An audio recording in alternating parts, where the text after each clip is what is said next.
જય શ્રી કૃષ્ણ, રાધે રાધે. કેમ છો બધા? તમારા બધાનું સ્વાગત છે મારા મિની વ્લોગમાં. તો આજના વ્લોગમાં હું તમને બતાવવાની છું હરિદ્વારની માર્કેટ. અમે આવી ગયા છીએ મોતી બજારમાં. તો મોતી બજારમાં આજે એન્ટર થતાં જ અમને સરસ મજાનો હરિદ્વારનો મશહૂર ચાંદીવાલાનું જે આ જલજીરા છે એ દેખાણું. તો ચલો આપણે કીધું ટ્રાય કરી.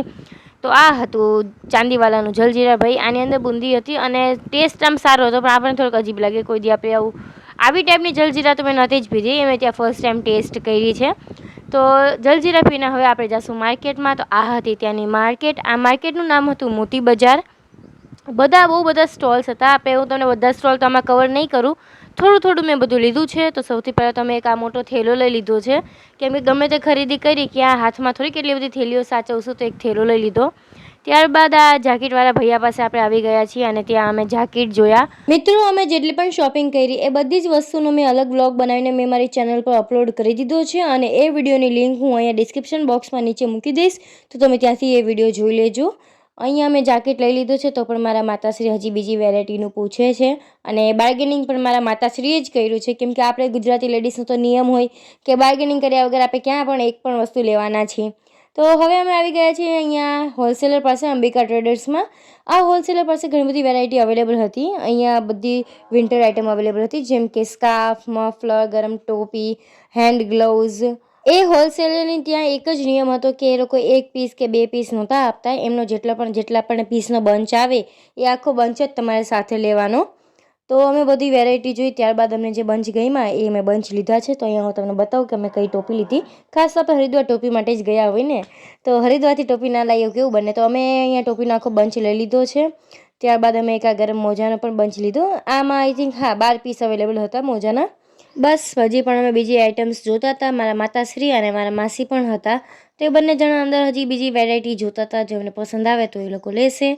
અમે આવી ગયા છીએ બીજી દુકાને. તો આ દુકાન સ્પેશિયલ હતી બ્લેન્કેટ્સ માટે. તો અમે આવી ગયા છીએ થોડા બ્લેન્કેટ જોવા. તો એમની પાસે બીજી પણ અવેલેબલ હતી, જેમ કે સ્ટોલ, સ્વેટર, જાકેટ, એ લોકો પાસે પણ હતા. તો અહીંયા મેં ખાસ કરીને સ્ટોલ લીધા છે. તો આ છે બ્રાઉન કલરનો સ્ટોલ. તમે મારા શોપિંગવાળા વ્લોગમાં જોયો જ હશે. તો આ તો સ્ટોલ બ્રાઉન કલરનો. અને મેં બીજો સ્ટોલ પણ લીધો છે, એ હતો એક આ રેડ કલરનો સ્ટોલ. તો એ ભાઈ પાસે સ્ટોલની વેરાયટી ઘણી સારી હતી, અને બહુ બધી એમ કહેવાય ને તમને ચોઈસ પણ મળી એમ હતી સ્ટોલમાં ત્યાં. તો મારા માસીએ સૌથી વધારે બ્લેન્કેટ લીધા છે. તો આ થેલો એમનો એ બ્લુ કલરનો થેલો મારા માસીનો હતો. તો બસ અમે રીતે થેલા પેક કરીને ત્યાં રાખ્યા, અને અમે કીધું કે અમે પછી લઈ જઈશું શાંતિથી. હવે અમે આવી ગયા છીએ બીજી દુકાને. અહીંયા કોટીની વેરાયટી બહુ મસ્ત હતી, અને આ ગરમ શોલ હતી. આજે તમને દેખાય છે ગરમ શોલ હતી, અને ખાસ કરીને આ કોટી જે કહેવાય ને જેકેટ ટાઈપની કોટી હતી, એ પણ બહુ જ મસ્ત હતી. અને હવે મારી બેટરી લો થઈ ગઈ છે આટલું બધું ફરીને. તો તમે જોઈ શકો છો પાછળ ટાઈમ કે 2:15 વાગી ગયા છે, અને હજી એમાં જમવાનું બાકી હતું. તો અમે આવી ગયા છીએ જમવા. તો ભાઈ એને તો સૌથી પહેલાં મેનુ પકડે. મેં કે ભાઈ મેનુ જોવાની જરૂર નથી, જે તારી ત્યાં સારું મળતું હોય એ આપી દો અમને જમવામાં. તો અમે પછી ઓર્ડર કર્યું ભીંડાનું શાક, દાળ ફ્રાય, રોટી અને રાઈસ, અને બસ ડુંગળી વગર થોડું ચાલે આપણે. બસ અમારે 10 જ મિનિટમાં આવી ગયું ભાઈ. જો આને પ્રૂફ છે પાછળ ઘડિયાળમાં 10 જ મિનિટ થઈ છે. હજી 10 મિનિટમાં અમારી સર્વિસ બહુ સારી હતી. 10 મિનિટમાં જ અમારો જે ખાવાનું હતું એ એમની પાસે આવી ગયું હતું. અમારા ટેબલ પર અમે જમવાનું પણ સ્ટાર્ટ કરી દીધું હતું.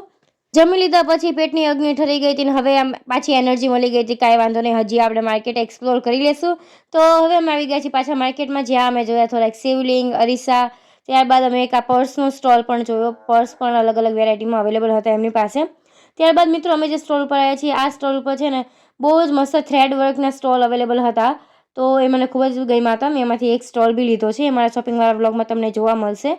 તો આવી રીતે અલગ અલગ દુકાનમાં અમે થોડું એક્સપ્લોર કર્યું છે, અને અમે બધું અલગ અલગ જાતની શોપિંગ કરી છે.